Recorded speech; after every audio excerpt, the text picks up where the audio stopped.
बाहर हॉल में मैंने लाइट ऑफ कर दिया और अंधेरे में अंदाजे से चलता हुआ मालकिन के कमरे तक पहुंच गया। अचानक अंधेरे में मुझे महसूस हुआ कि मालकिन बिस्तर पर लेट गई है। मैं भी मालकिन की तरफ हाथ बढ़ाता कि मालकिन ने रोक दिया और हाथ पकड़कर मुझे जो कहा, मेरे तो होश उड़ गए। मेरा दिल पूरी तरह से धड़कने लगा।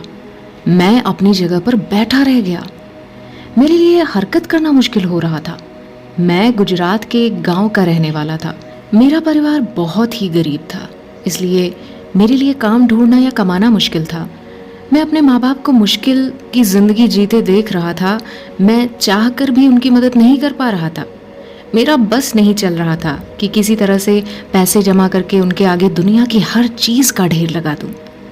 मैं कामयाब इंसान बनकर अपने माँ बाप की मदद करना चाहता था और उन्हें अच्छी ज़िंदगी देना चाहता था।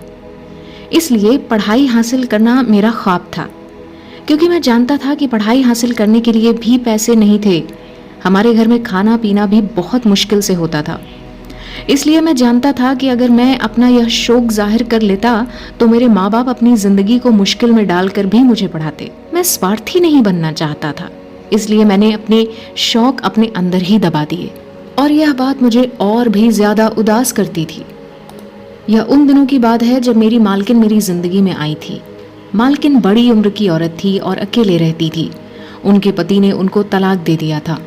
मालकिन के पास बहुत पैसे थे, मगर वह अकेली रहती थी। उनकी बहुत सारी ज़मीन हमारे गांव में भी थी। मालकिन का अपनी ज़मीनों पर कोई ज़रूरी काम पड़ गया था, इसलिए वह हमारे गांव में गई तो उन्होंने मुझे घूरते हुए देखा और पूछा कि मैं स्कूल क्यों नहीं जाता। मैंने उदासी से उन्हें अपने हालात बताए और कहा कि मैं अपने हालात की वजह से नहीं पढ़ सकता। अगर मैं पढ़ना चाहूँगा तो घर में खाना पीना ख़त्म हो जाएगा। मेरी बात पर मालकिन किसी सोच में डूब गई। फिर मेरे घर आकर मेरे माँ बाप से बात की और कहा कि उन्हें घर के छोटे मोटे कामों के लिए मेरी उम्र के लड़के की ज़रूरत है। मेरे माँ बाप अभी सोच ही रहे थे कि अपने कम उम्र के बेटे को कैसे इतनी सी उम्र में काम पर लगा दें, और शायद वे लोग सोच रहे थे कि मैं उन्हें गलत ना समझ बैठा हूँ। मगर मैंने आगे बढ़कर काम के लिए हामी भर ली और मालकिन से कहा कि मैं उनका हर काम करने को तैयार हूँ।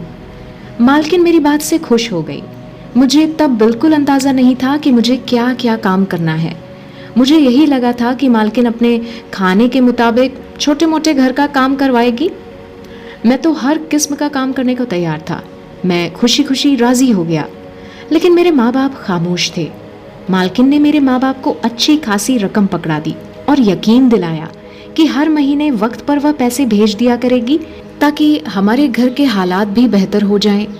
और मैं मन ही मन खुश हो रहा था कि मेरा ख्वाब पूरा हो रहा है, क्योंकि मैं हमेशा से ही अपने माँ बाप की हालात बदलने की वजह बनना चाहता था।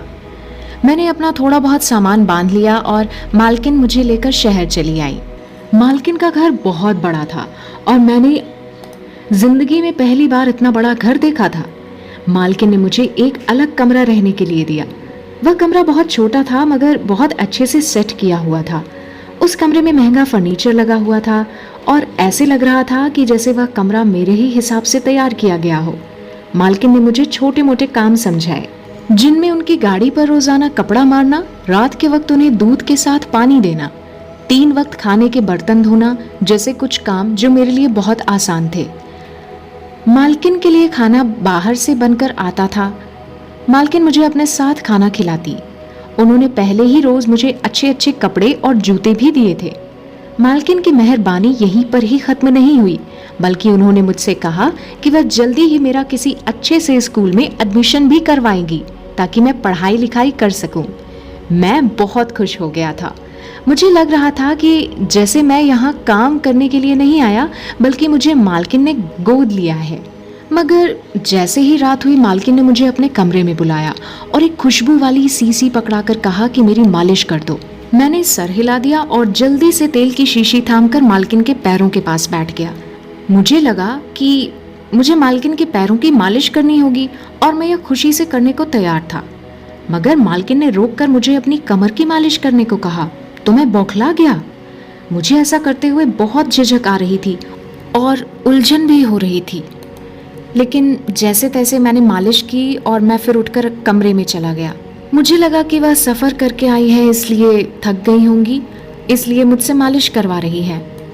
मगर यह मेरी गलत फहमी थी। अगले दिन जैसे ही रात हुई, फिर से इसी तरह से मालकिन ने मुझे अपने कमरे में बुलाया और मालिश करने को कहा। उसके बाद 2-3 दिन गुजरे कि मालकिन ने मेरा अच्छे से स्कूल में एडमिशन भी करवा दिया। मगर मालकिन की मालिश करना मुझे बहुत बुरा लगता था। मालकिन ने यह रोज़ का काम बना लिया था। वह रोज़ मुझे मालिश करने के लिए कहती। मैं उनके एहसानों के तले दबा हुआ था, इसलिए मना भी नहीं कर पाया। अब बिना कुछ कहे मैं रोज़ मालिश करने लगा। मालकिन ने शायद महसूस कर लिया था कि मैं उनकी मालिश मुंह बनाकर करता हूँ। तभी उन्होंने मेरी तनख्वाह के अलावा भी रोज़ाना बदले में 150 रुपये देने शुरू कर दिए, ताकि मैं पैसों की खातिर खुशी खुशी यह काम करने लगूं। ऐसे ही वक्त गुजरता गया। मेरी ज़िंदगी सुकून से गुजर रही थी और मैं पढ़ाई में भी मेहनत कर रहा था, ताकि सारी ज़िंदगी मुझे मालकिन की तरह औरतों के घर रहकर उनके काम ना करने पड़े। एक रोज़ मामले के मुताबिक मैं मालकिन के कमरे में मालिश करने गया।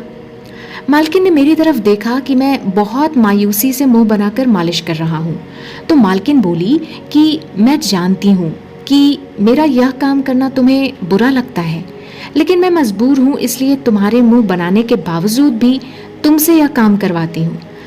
मालकिन का लहजा उदासी में डूबा हुआ था। मैं चौंक कर मालकिन को देखने लगा। मेरी नासमझी पर मालकिन ने मुझे अपनी मजबूरी बताई, तो मैं उन्हें देखता रह गया और शर्मिंदगी से मेरा बुरा हाल होने लगा।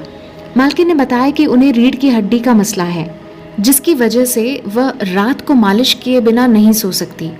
इस काम के लिए मालकिन ने नर्सों को रखने की भी कोशिश की, मगर सभी कोई ना कोई बहाना करके कभी कभी जल्दी मालिश कर देती और कभी मालिश किए बिना ही चली जाती। इसलिए मजबूर होकर मुझे काम पर रखना पड़ा और मुझ पर इतने एहसान किए ताकि मैं उनको मालिश करने से मना नहीं कर पाऊँ। मैं मालकिन की बात पर बहुत शर्मिंदा हो गया। मुझे अपने रवैये पर अफसोस हो रहा था। जिस औरत ने मुझ पर इतना एहसान किया, मैं उस एहसान का बदला भी नहीं उतार पाया। इस रोज़ के बाद मैंने पूरे दिल से मालकिन की मालिश करना शुरू कर दिया और फिर कभी मुंह भी नहीं बनाया। मालकिन मुझसे खुश रहने लगी। अब मैं जवान हो गया था और मालकिन बहुत बूढ़ी हो चुकी थी। एक रोज़ मामले के मुताबिक मालकिन की मालिश करने के लिए मैं कमरे में गया, तो मालकिन की हालत बहुत ख़राब लग रही थी। मेरे पूछने पर भी मालकिन बताने को तैयार नहीं हो रही थी। जब मैं मालिश करने लगा तो पहली बार मालकिन ने मुझे लाइट बुझाने को कहा था।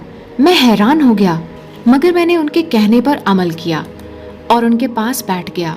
उस वक्त मेरी मालकिन ने मेरा हाथ थाम कर मुझसे कहा कि आज मेरी तबीयत बहुत ख़राब है और मेरे सीने में तकलीफ़ हो रही है। मुझे लगता है कि मेरा बुरा वक्त करीब आ चुका है।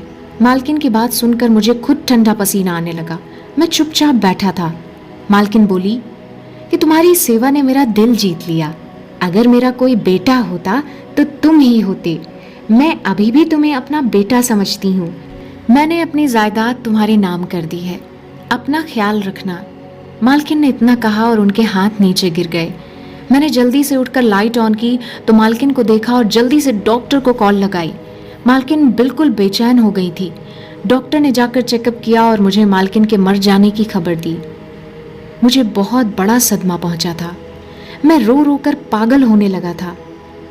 मालकिन मेरी माँ ही नहीं थी, बल्कि हमारे दरमियान माँ बेटे जैसा ही ताल्लुक रहा था। उनके वकील ने अगले ही दिन उनकी पूरी जायदाद मुझे सौंप दी। मैं अब बहुत ही अमीर हो चुका था और मालकिन के घर में रहता था। मेरे माँ बाप भी मेरे पास रहते थे। मेरी ज़िंदगी बहुत अच्छी हो गई थी। मेरी मालकिन एक बहुत ही अच्छी औरत थी। वह मेरी ज़िंदगी में एक फरिश्ता बनकर आई और मुझे अपनी ज़िंदगी की सारी खुशियाँ देकर चली।